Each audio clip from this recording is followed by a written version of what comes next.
Kanang banag asawa nimo gihatag na sa Ginoo para dunatay katuwang sa kinabuhi nga magpakabuhi ug magtuman sa atong mga pangandoy.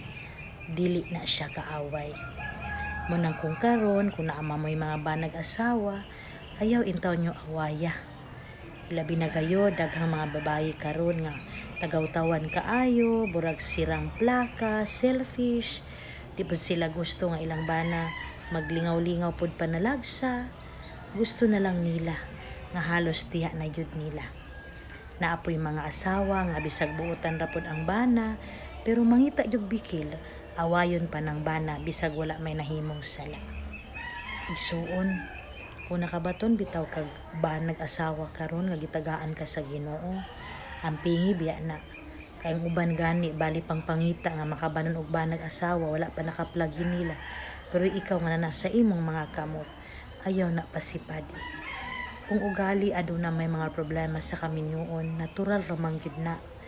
Pero ang problema masulbad jud na basta kamong duha lang ipatunga lang jud si Kristo, ipatunga ra jud ang Ginoo, magmay ng puon mong duha.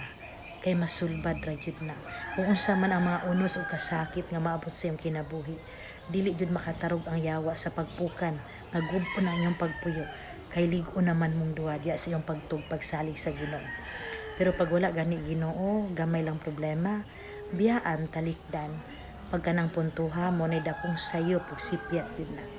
Hinamdumi asawa ug bana, kung kinsa man ang atong gipakaslan at tubangan sa Ginoo, mao gyud nay atong dadon at tubangan sa Ginoo. Kung moatubang pud ta sa Ginoo, pangitaan pud ta sa Ginoo, kung hain na ang atong asawa ug bana. Mao nang laban lang mga kupol. Kung naamoy mga pagsulay karon, iampo lang na. Dili iagi sa away, panaglalis, singka, banghag, panunglo, pamalikas. Kay kana makasamot sa sitwasyon. Kinahanglan mag-ampo mo ngadto sa Ginoo. Amen.